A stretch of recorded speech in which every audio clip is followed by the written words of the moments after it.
Istume täna siin Põltsamaa koguduse toas ja räägiksime ehk sellest, et alates 13. oktoobrist 1939. aastast on teie elutöö olnud väga tihedalt seotud Põltsamaa ja põltsamaalastega, sest just sellest kuupäevast suunati teid siia tööle ja sama aasta jõulude aeg valiti ka Põltsamaa koguduse õpetajaks. Nagu me eelpool juba ütlesime, möödub sellest tänavu aastal juba 52 sisutihedat ja töist aasta ringi. Põltsamaal olete te teinud oma elutöö, aga läheksime ehk alustuseks tagasi aastasse 1911, mil 13. juulil uue kalendri järgi sündis Julia Johannes Kuurbergide perre poisslaps, kellele pandi nimeks Herbert. Kes olid teie vanemad ja kuidas möödus teie noorusaeg? Mina olen talulaps ja olen oma vanemate 6. ja viimane laps. Meid oli 3 venda ja 3 õde. Ja nii siis algas minu elu, minu teadlikust mäletusajast alates karjas käimisega. Kes siis seda väikest poissi pidi karjatama, ma mõtlen, et ma olin ehk siis veel 3 või 4 aastane, kui oli meil 3 siga ja õde ja vend olid vanemad ja siis igale loomakesele oli oma karjane. Ja sealt siis edasi hanikarjatamine, sest majas olid ka tütreid ja tollel ajal ikka tütartele tulid padjad kaasa anda, kui abiellumine oli.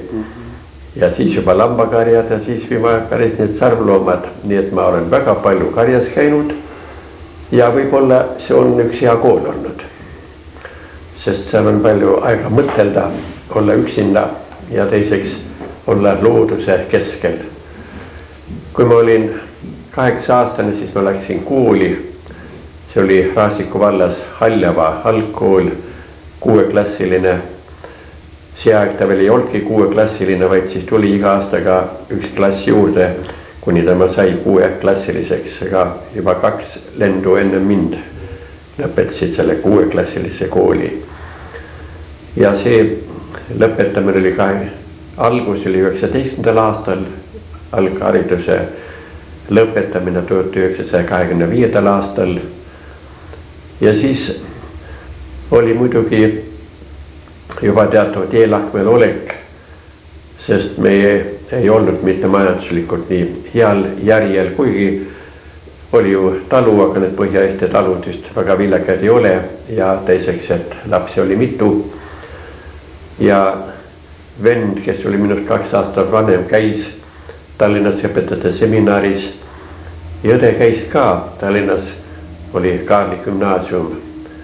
Aga kuna minul see kooli kippumine väga suur oli, siis oli nõnda, et ma siiski pääsesin Tallinnasse. Küll juba 2 nädalat olid koolid töötanud, aga siis ma ikka pääsesin sinna veel. Ja minu vanem vend soovitas ikka minna vanasse kooli ja selleks oli see eesti keelne kõige vanim kool meil, Gustav Adolfi asutatud 1631. aastal. Ta kannab nüüd Tallinna esimese keskkooli nime, tollel ajal nimetati Tallinna poeklasti humanitaargümnaasium. Ja siis kui juba otsapidi koolis sees olla, siis läks aasta-aastalt järgi see töö, kuni 1930 siis lõpetasin gümnaasiumi. Ja muidugi siis oli jälle küsimus, mis saab edasi. Tuli ju teenida tollel ajal 1 aasta kaitseväes. Ma läksin sinna nii vabatahtlikult juba varem, kohe 30. aasta sügisel, kuni siis 31. aasta sügiseni. Siis olin 2 aastat töötasin vanemate talus ja talvel ka sain veel muud tööd ja raha teenida, et omale riided muretseda. Ja nüüd oli küsimus ülikooli edasiminekuga, et kui minna, mida õppima. Mind huvitas ka astronoomia, ka põllumajandus ja teoloogia. Aga kuna minu kodus oli väga tugev kiriklik joon, minu isa oli aastakümneid Harju-Jaani koguduse juhatuse ja nõukogu esimees ja nõnda ma seda juba teadsin, et ainukene ala, millega tema nüüd lepib, kui ma lähen teoloogiat õppima, kuna tema tahtis ju minust näha ikkagi taluperemeest, sest ma olin viimane laps ja kedagi teist sinna ei jäänud ja oli ka, ma mõistan, et seal oli ka õige mõte. Aga nõnda ta siis oli, et siiski ma sinna edasi pääsesin ja kui jällegi juba kord olla õppimas, siis läheb aastat edasi ja 4 aastat seal ma õppisin. Kel oli majanduslikult parem olukord, võis kauem õppida ja rohkem omandada, sest oli ju võimalik ülikoolis kuulata teistes teaduskondades loenguid, nii meie mõnedki vanema põlve haritlased ja Antonisson ja ka Johan Kõpp ja on õppinud kauem. Ja muidugi said siis rohkem ka haarata. Aga minul tuli kiirustada, nii et 1937 ma ülikooli lõpetasin. Ja siis oli juba muidugi see tie määratud, olid vastavad eksamid, nimetati proviinio consonandi jutustamise loa saamiseks 2 päeva Tallinnas, kus meid konsistoorium ja peapiskopi kõies otsas eksamineeriti oma korda. Ja siis küsiti, kas on kellelgi oma soovi, kuhu tahab prooviaastale minna. Meid oli 12 noort meest, nagu 12 jüngrid. 11 olid soovid, aga 1 ei olnud. Ja see oli sisva kuurme ististamine oli sellel ajal, kui ma olin üliõpilane veel. Kuurpergis sai kuurme. Ja siis ütlesin, et mina lähen sinna, kuhu mind suunatakse. See aega oli piiskop Rahamägi, ta ütles, siis lähte Valka. Sinna ma siis läksin.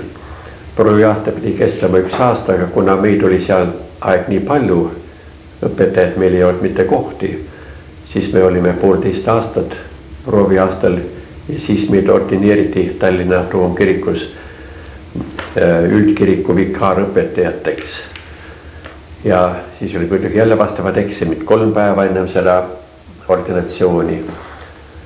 Ja nõnda siis Valkamena läksin ja seal elasin õpetaja Tammiku juures. Prooviaastal oligi nii, et kandidaat elas õpetaja perekonnas. Seal oli prikorteri ja söök. Ega muud tulu ei olnud, aga polnud tarviski. Ja siis ega veel, et ikka oleks tahtnud ka pisut omal mingi sissetulek on, siis pakuti mulle Valga gümnaasiumis ladini keeleõpetaja kohta ja 38. kuni 39. aastani ma siis seal ka töötasin.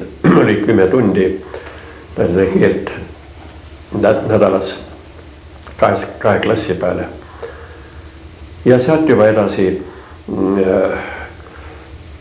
tuli üks koht, kuhu võis kandideerida, nimelt Helme koguduses loodi abiõpetaja kohta isikliku adjunktina õpetaja juurde, kuna Tõrva linn tahtis saada iseseisvaks koguduseks ja siis, et Tõrvad rohkem teenida, selleks taheti üks abi sinna võtta ja ma kandideerisin ja mind sinna valiti 1. oktoobrist 1939, aga minu abiõpetaja kutse oli kestis ainult 13 päeva, siis tuli see sakslaste äraminek meie maalt ja siis juba mind suunati siia Põltsamaale, kuna minu siin see eelkäija õpetaja Frey asus ka Saksamaale ja siis ma, nagu nimetasite, juba 13.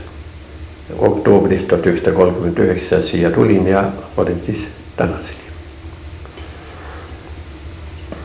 13 see arv kumab õige mitmest teie eludaatumist läbi. Kas te üldse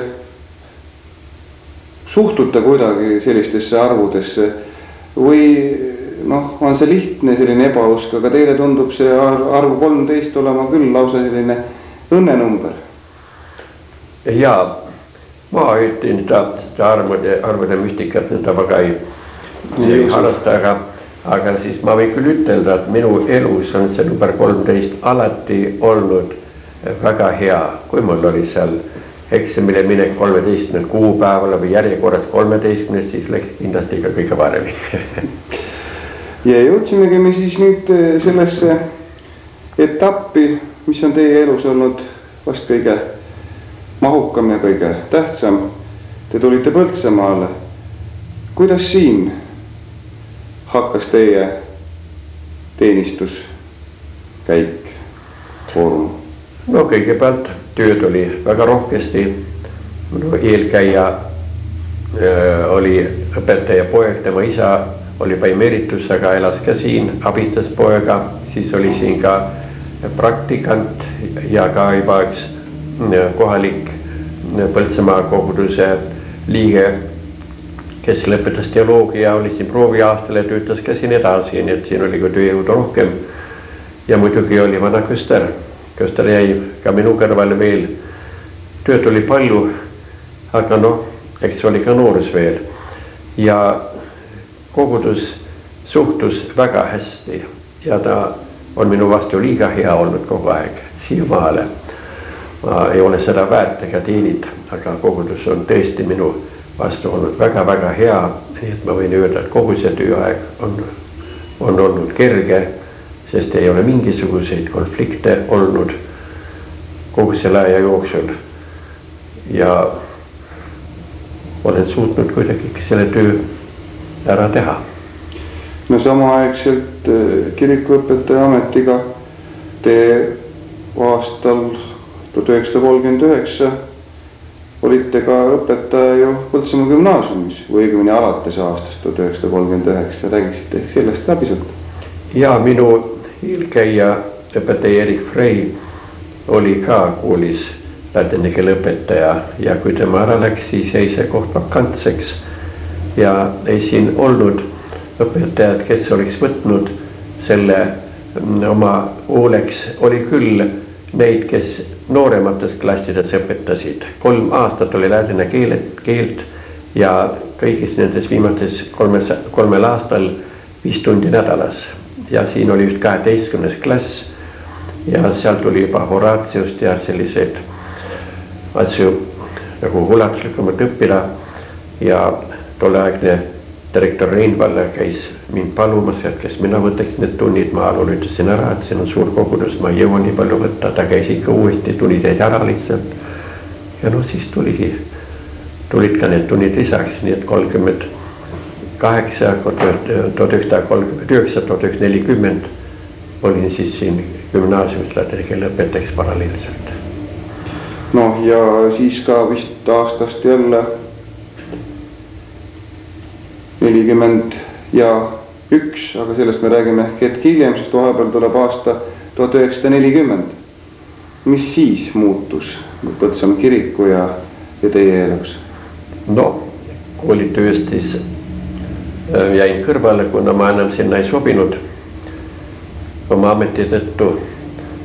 Aga eks see koguduse töö läks ikka edasi, kuid see 1941 oli koguduse elus väga raske, sest seda jättis siia väga sügavad jäljed ja muidugi kõik need küüditamised, arreteerimised, aga siis ka sõda ise, kus väga palju linnast hävines ja hävines ka kirik.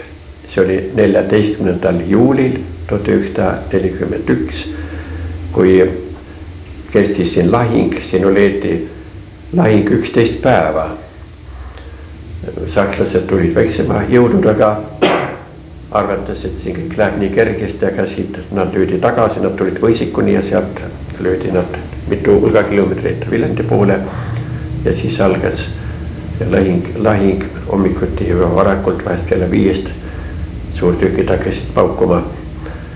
Ja nõnda selles keerises siis põles kirik, keegi kustutada ei saanud, kuum suveaeg ja kogu aeg oli pommirahe linna peal, kes oli siin lossi keldris, inimesed varjul, nad ei saanud sealt välja tullagi. Põles ka loss ja põles siin see tolleaegne linna süda selle suure ja väikse silla vahel ja veel muidugi palju muid hooneid, et ka velitehased ja nii edasi, siis tolleaegne majandusühisus või nagu nüüdse nimega tarbijate kooperatiiv, see oli siin jõe ääres, see põles, kus pärast meil kino oli, nii et väga-väga rasked sügavad jäljed. Aga lõppude lõpuks siiski Nõukogude armee siit Põltsamaalt sakslaste poolt välja löödi ja siis oli selline ajavahemik nagu aastat 1941 kuni 1944 ehk siis see aeg, kus Saksa sõjavägi siin sees oli. Kuidas siis arenes teie kiriku tegevus ja teie enda töö?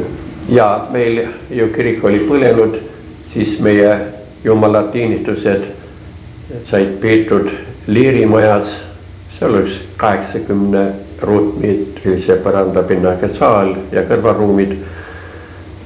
Harmoonium oli siis selleks pilliks, no tavalisel pühapool jah, inimesed ikka vahtusid sinna, tähtsamad pühad pidasime suvel kiriku varemetes, ka isegi pargi all, linnapargis Liiri õnnistamine ja samuti saime kasutada ka seda seltsimaja, kus praegu on meie raamatukogu, seal oli ka 400 istekohaga saal, nii et neid sai kasutada seal.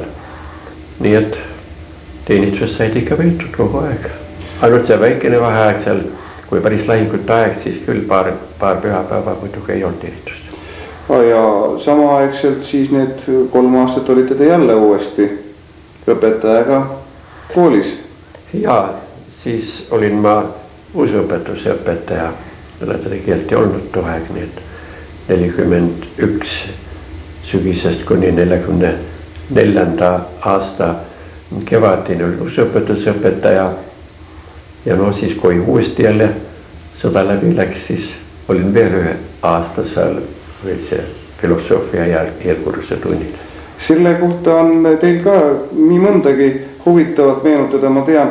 Kas te ehk ei räägiks sellest, kuidas te Nõukogude ajal kooli käima panite?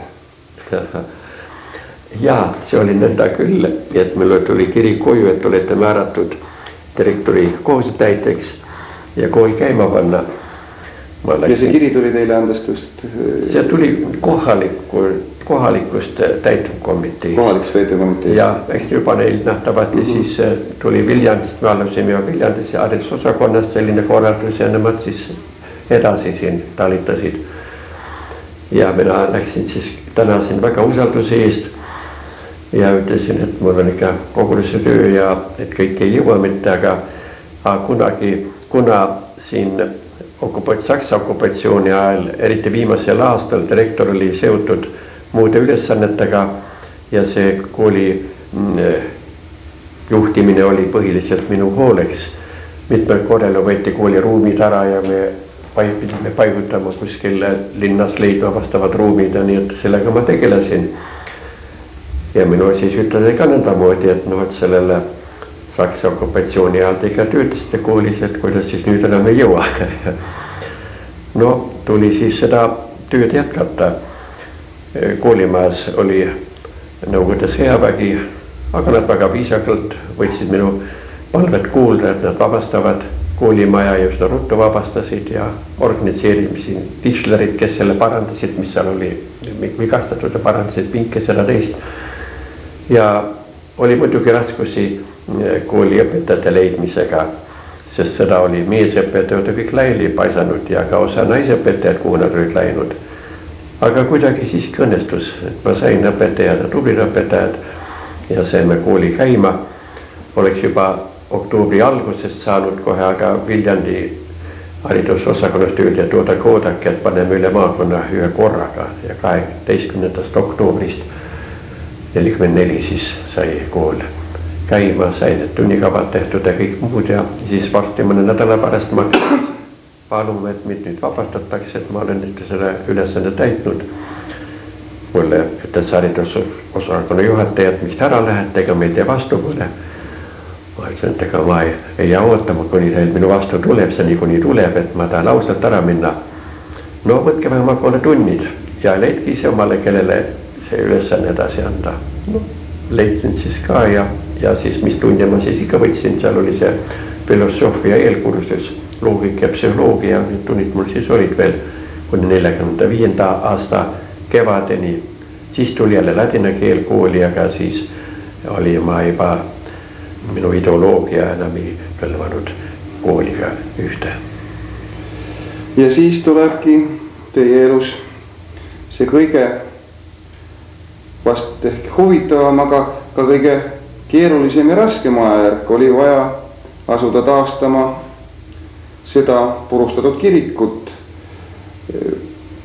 Kuigi vist kiriku taastamine sõna otseses mõttes algas aastal 1947, te vist juba sõja ajal tegite eeltöid selleks, et seda kirikut taastama hakata. Räägiksime ehk nüüd sellest pisut lähemalt.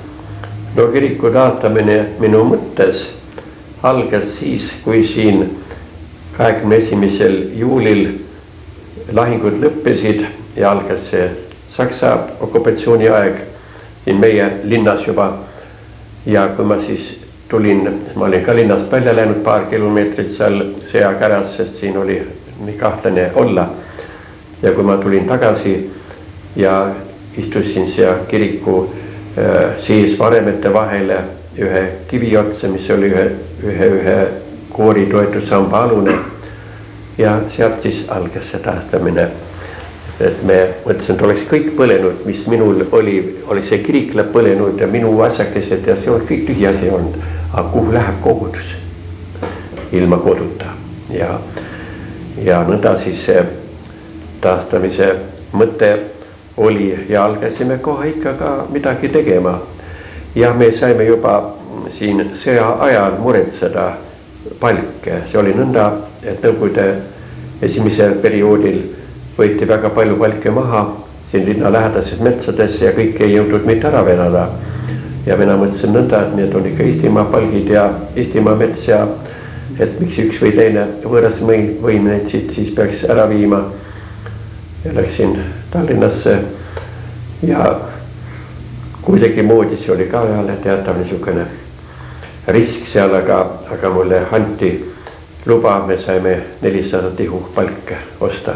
Ja nii, et me töötasime sõja ajal kõik läbi siin ja taastasime üles materjalid, nii et meil midagi oli olemas. Aga siis hakkasime otse kohe jällegi hankima materjale, kõigepealt seal luba, et ehitada kirik uuesti üles. Ega ei antudki seda igal pool luba, mõnedki kirikud jäid varemetesse, ei saadud luba, aga oli üks selline Moskva rahvakomissaride nõukogu määrus, nii nimetati tollel ajal ministrinõukogu, et kõigepealt taastada arhitektuursed mälestusmärgid. Ja see oli meile võtmeks, kuna meie kirik oli ka, nagu me nimetasime muinsuskaitse all koos lossiga. Ja me andsime vastava avalduse meie Tallinnas olevalle rahvakomissaride nõukogule ja meil see üsna kiiresti saime vastuse, tuli täitevkomitee kaudu, et on luba meil taastada. See tähendas seda, et meie võisime saada riikliku plaanikomitee kaudu ka materjale. Aga oma raha eest? Oma raha eest, ainult oma raha eest. Ja nii siis algaski see materjali muretsemine.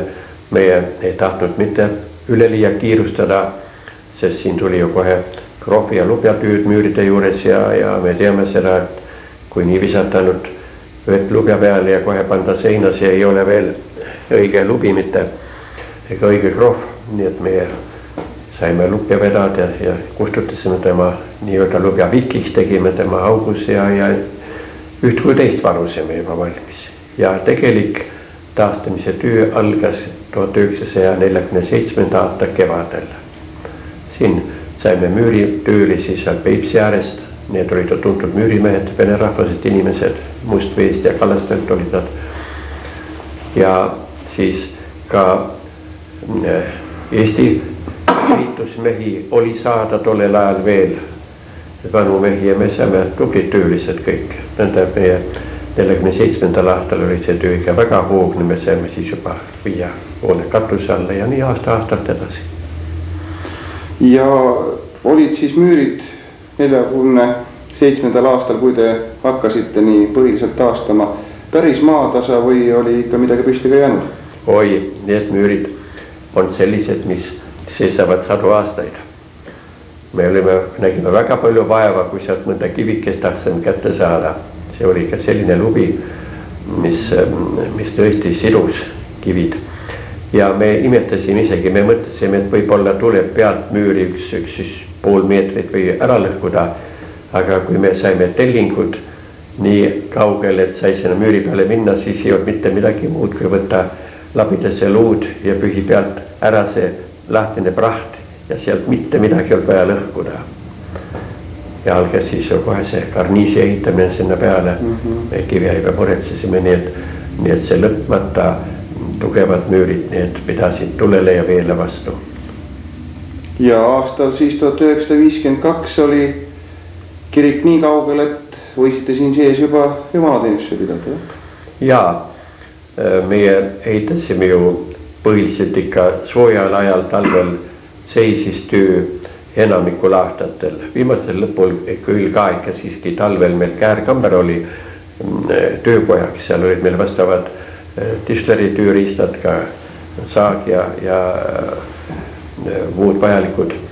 Ja need talvel töötati, kui need paneelid, mis kirikusse tehti ja nii edasi. Aga see pearuum sai valmis 1952 alles sügisel, aga meil võeti juba siis Leeri maja ära. Sinna pandi traktorijaama noored mehed, kes õppisid traktoristideks elama ja kuigi meil kirikus olid ülemised koorid veel tegemata, oli ainult sõrestik, siis me pidime nõnda tegema, et iga laupäeval tuli jälle kirik koristada ja pühapäeval pidime teenistuse pidama. Me ei oleks veel mitte siia sisse tulnud, aga et meil ei olnud teist valikut, siis me pidime tulema 52. aasta algusest juba kirikusse, aga valmis saamine oli sügisel. Ja sellest ajast on siis kirik pidevalt nende müüride vahel töötanud, aga ega 52. aasta sügisel olid jah, see ehituslik pool nüüd küll valmis, aga võib-olla räägiksime ka sellest, kus kohast tuli siia see kiriku inventar ja orel ja mis siis sellest tööst veel edasi sai, sest ega siis töö kiriku ehituse kallal ei olnud mitte sellega veel lõppenud. Jaa, see oli see kiriku pearuum oli selleks korraks valmis. Inventariga oli nõnda, et tolleaegne usuaasta nõukogu volinik, selline amet oli olemas tollel aegadel. Moskvas oli usuasjade nõukogu ja igas vabariigis oli siis vastav volinik ja need ametmehed olid siis vahemehed riigi ja kiriku vahel. Nemad kuulsid minister nõukogu juurde oma ametilt, aga teiselt poolt siis ka meie ükski õpetaja ei saanud õpetaja ametisse koguduses, kui nende poolt luba ei olnud, ükski kogudus ei saanud töötada, kui ta poolt registreeritud selles asutuses. Ja see volinik ütles nõnda, et kui me juba ehitasime, et inventari pärast olge nüüd midagi ette võtke, et seda saab. Mina ei küsinudki siis ka, kust seda saab, sest meil ei olnud seda veel kuskile paigutadagi. Aga nõnda siis selgus, et meile pakuti Tartu Ülikooli kiriku inventari, kuna see kogudus oli likvideeritud ja need ruumi tahti vabastada. Ja meil tuli sealt kõik ära vedada. Ma käisin seal enne veel vaatamas, muidugi ma kirikuid tundsin, sest selles kirikus oleme meie tolleaegsed usuteadlase üliõpilased kõik viimasel kursusel oma proovijutuse ütelnud. Aga siiski ma käisin vaatamas, kuidas olukord seal on. Ja ükskord siis mulle helistati, et nüüd viige ära, aga oli väga raske minna kirikust välja lõhkuma inventari ja ma ütlesin, mis siis on, kui me ei too. ja vastus oli, siis lõhutakse välja. No, selle peale ma ütlesin, siis me toome. Ja nii me siis sealt ära vedasime, kuigi meil oli veel paigutamisega raskusi, ütleme kõik need pingid sinna kiriku lae peale tõstma ja no altar see andis lahti võtta ja jäid see muidugi alla, kes neid jõudis ei mahugi sinna kõik tõsta. Aga no ära me nad hoidsime, kuni kirik nii kaugel oli, siis panime sisse, nii et teete kiriku inventar, altar, kantsel, pingid, ka lühtrid on toodud Tartu Ülikooli kirikust. Ja nüüd käivad ikka need saksa ekskursandid alles. Eil on käinud üks grupp Oettingeni, üks väga tuntud Balti sakslaste perekond, väga nii haritud inimeste perekond. Kahjuks ma ei olnud momendil siin ja nad käivad ikka seda kiriku altarit vaatamas siin, kus on nemad laulatatud tolleaegsed Tartu inimesed seal, sakslased ja liiritatud. Ja nõnda siis selle muu inventariga ka orel. Ülikooli kirikus oli ka hea orel 52 Eliseva registriga, aga meil ei olnud teda kuhugi panna.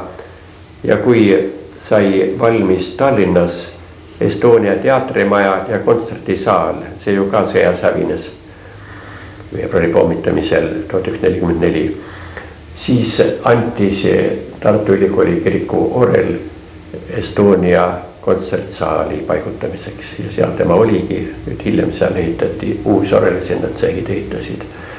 Nii et, aga meie saime oreli Viljandist, ka Viljandi Jaani kogudus likvideerus.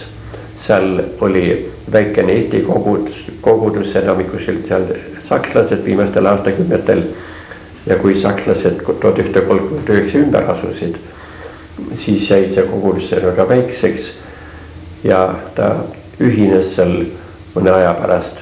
Alul oli seal oma õpetaja, siis kogudus püsis, aga õpetajad ka ei olnud enam, ühines Pauluse kogudusega ja nii jäi see kirik siis nii nagu riigivõimude haldamisele ja ikkagi aga inventar loeti, et see on kiriku varandus ja seda saavad kirikud kasutada ja nõnda siis viidi tol korral altar viidi Mustveesse ja pingid Laiuselle ja kell Kuusalusse ja me saime oreli. 1953 paigutasime selle üles, talle ümber ehitada siin kõik, aga kõik see siis jooniga sealt. No järgmiseks vist suuremaks etapiks on aastat 1958-1959, millal te ehitasite siia kirikusse keskkütte. Ja vahepeal veel 56. aastal said tehtud vaibad, need on koha peal Põltsamaal kootud. Ja 58-59 ehti lõpetamine oli 1960, ehitasime selle hoone, kus me praegu siin oleme, kiriku tiibhoone. Keldris on katlamaja, alumisel korrusel on üks korter, kus elab siis koguduse koristaja ja valvur ühes isikus. Ja siin üleval on kogu see tuba ja arhiiviruum, üks väike tuba veel. Nii et, aga selle kõik seoses selle hoone ehitamisega paralleelselt kirikusse keskkütte ehitamine. Nii et see keskkütte õieti juba hakkas funktsioneerima 58. aastal ja muidugi 59 täielikult juba kütsime kirikud oma keskküttega. Ja kui 1960. aastal said nagu selle tiibhoone abitööd valmis, siis oli suurem osa kirikust ju täiesti korras, aga midagi väga tähtsat ja olulist oli ju ikkagi puudu. Ja see väga tähtis ja oluline on, ütleksime nii, ilu ja luksusasi ja meie olime nii teadval määral praktilise meelega, mõtlesime, kaalusime seda ka, et kumb enne teha, kas torn või keskküttega, mõtlesin tornita me saime siin kirikut kasutada, aga keskkütteta talvel on väga raske ja nii ta siis jäi viimaseks. Ja muidugi tuli meil jälle koguda seda materjali, varuda ja ka majanduslikult kosuda, et jälle see töö ette võtta ja nii selle töö me võtsime ette 1969. aastal kevadel ja see töö kulges väga suure õnnitlusega, muidugi ehitatakse seda ja ette nähtud nagu 2 aastat, aga meil oli 6 kuud ja siis oli ka elektrivalgutus seal juba siis, aga me saime ka väga head töömehed. Siis nüüd seoses selle niinimetatud uutmisprotsessiga on jällegi kiriku elus õnneks toimunud teatud osa meeldivaid muudatusi. Uuesti võib vist rääkida sellest, et keskkoolile on siin kirikus ka juba peetud eri jumalateenistusi ja koolis käivad usuõpetuse tunnid ehk sellest ka natukene lähemalt. Ja kui siin 1988. aastal jälle kirik nagu väärtustati ja anti temale tegevuse vabadus ja see tuli nii üsna kiiresti, siis jah minult küsiti, et kas te võisite seda arvata, et niisugune asi tuleb. Raadiomehed küsisid, mina ütlesin nendele, et mina olen seda kõik aega arvanud, et see tuleb, aga mina ei arvanud seda, et mina seda aega näen. Aga mul on antud elupäivi ja see kõik see asi tuli nii üsna äkitselt. Ja sellega muidugi palju muutus meil. Kuni 1960. aastani siiski veel ikka maakogustustes üldiselt ja ka meil siin enamik lapsi veel ristiti ja ka noored ja paljud käisid leeris veel ja laulatati, aga siis algas väga aktiivne kiriku vastu võitlemine ja siis need arvud jäid aasta-aastalt ikka väiksemaks, nii et seal 64.–5. aastal oli talitusi suhteliselt vähe, aga nüüd siis 88. aastal tuli see vabadus, et me tohtisime jälle teha ka lastetööd ja noortetööd. Ja ka väljaspool juba niisugused tähtpäevad, me tohtisime seal käia seltsimajades ja ka vabas looduses, kui midagi suuremat sündmust oli, et kõik olid varem keelatud, me tohtisime ainult kirikus oma tööd teha ja siis ka surnuaias. Võib-olla mõni haige juures armulaul käia kodus, seda me tohtisime ka ja mõni haige lapse karistada, aga muidu väljaspool kirikut oli keelatud. Ja siis algas seal muidugi see väga hoogne see rahva kogumine ja mina seda nagu mõtlesin, et on siis 30 aastat inimest juba jäänud noored inimesed kirikust iimale, et kuidas neid oleks siduda ja tulin mul siuke mõte, et katsetame, teeme keskealiste leeri. Seda ma kuuldasin välja 1988. aastal ja mõtlesin, võib-olla tuleb paarkümmend. Tuli 98 inimest ja ikka tahtsid tulla uued ja nii need leerid siis oli 5 suurt leeri 89. aastal suvel noorteleer 121 noorte ja vahepeal ikka veel gruppide viisi, nii perekondade viisi, nii et 1989. aastal ristisin 590 inimest ja nendest 324 olid täisealised ja konfirmeerisin 551. Need arvud korraga läksid nii suureks ja kogu kirikus, mitte ainult meil. Võib-olla meil selle tõttu, et me kohe selle keskealiste leeriga algasime, oli see suur tõus just juba 89. aastal. No kui sügisel juba tuli veel ka see suur täienimine, et tuli teine õpetaja siia alates novembrikuust 1989. Ja nii siis see töö nüüd juba läheb veel 2 mehega. Ja nüüd siis aastast 1990 on koolis ka juba keskkoolis usuõpetuse tund. Ja neid tunde juba mõni selle anti täiti, oli selle mingis kultuuriõpetus või mis selle raames, ja selle raames. Ja mina ütlesin nüüd ma nooremale ametivennale, et see nüüd jäägu sinu hooleks, et sa seal kooli kaudu õpid ka noori inimesi tundma, ma tean omast käest. Kui koolis töötasin, siis need noorid kõik said väga tuntuks.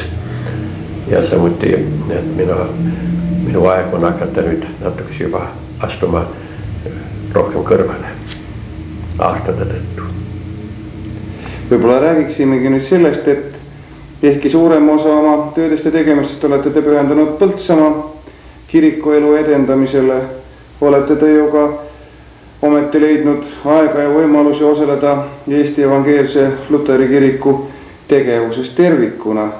Me teame, et te olete Viljandi praostkonna praost.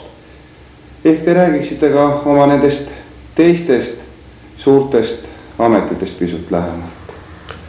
Ja need ametid on ka otseselt nüüd koguduse töös olnud hooldeõpetajana naaberkogudustes. Juba 1946 kuni 1950 ma hooldasin ka Pilistvere kogudust, aga veel enne 1941. aastal juba ligi pool aastat ka Kolgajani kogudust. Pilistveres aga oli väike vaheaeg siis peale 50. aastat, aga 1958 alates jällegi hooldasin Pilistvere kogudust, kokku olen seda hooldanud siis oma koguduse töö kõrval 18 aastat.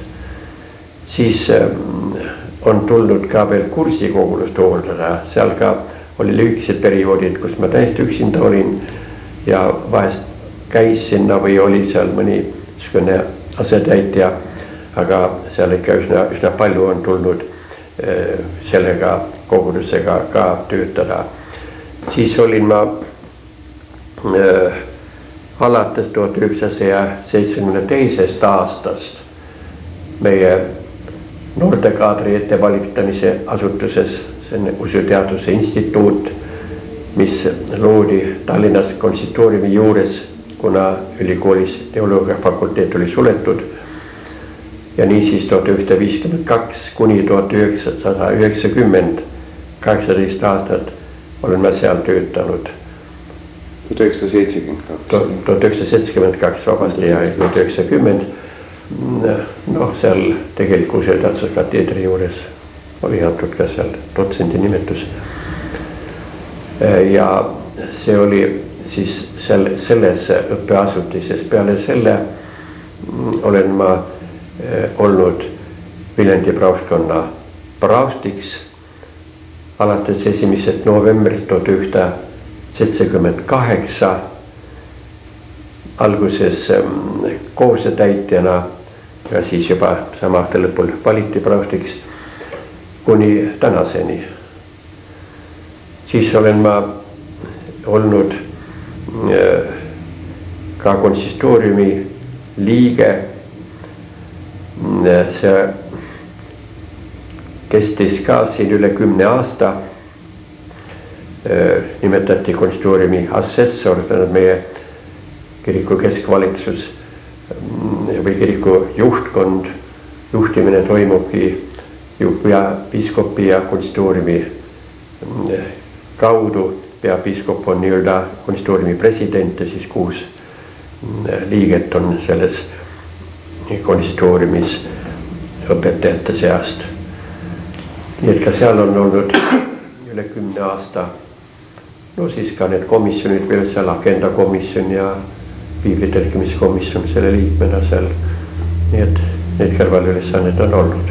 Olen siiamaale nendest nüüd saanud vabaks omal palvel, aga seni veel praosti ametis ei ole saanud üle anda, aga küllap see aeg varsti tuleb.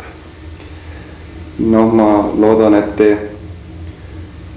veel aastaid olete ikkagi siin Põltsamaa inimeste teenistuses, nagu te siiamaale olete olnud, sest vaevalt, et teie loomuses oleks nüüd päriselt tagasi tõmbuda sellest kohalikust elust, kohalikust kirikuelust ja ainuüksi koju jääda.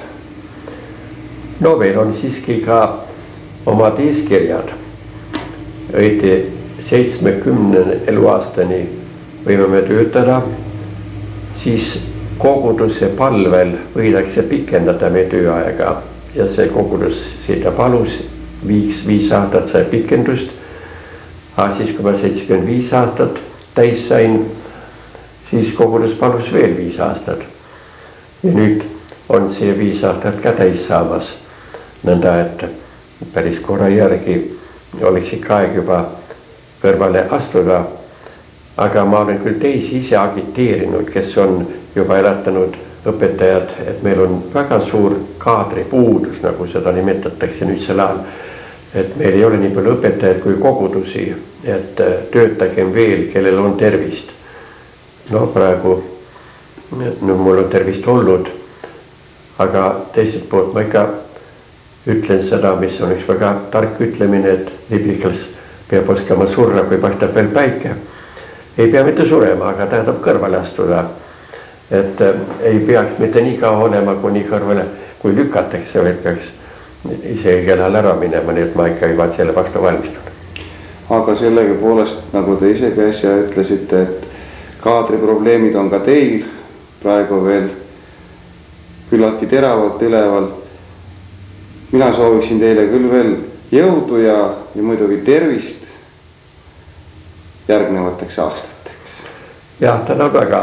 Need asjad on viimselt Jumala käes, kuidas seda tervist ja kui kauaks seda antakse ja see on Jumala tahtmine nähtavasti olnud, et ma saaksin töötada, selleks on tervist antud, aga ma tahaksin küll, mul on väga palju seda veel ka meelde tuletatud, et ka midagi natukese sellest oma tegevusajast kirja panna, aga selleks mul ei ole mitte aega olnud ja kui see nii edasi läheb, siis võib-olla jääb küll see kõik kirja panemata, sellepärast oleks ikka hea, kui ma natukene aega saaksin ka olla kõrval. Ma ei mõtle nii, et ma nüüd tunnen ennast nii üleliigsena. Jah, inimene vajab seda, et teda vajatakse, aga see on ka vajadus, minu kodu ja minu pere ja see ka vajaks mind ehk natukene, siis ma saaks rohkem nendele pühenduda.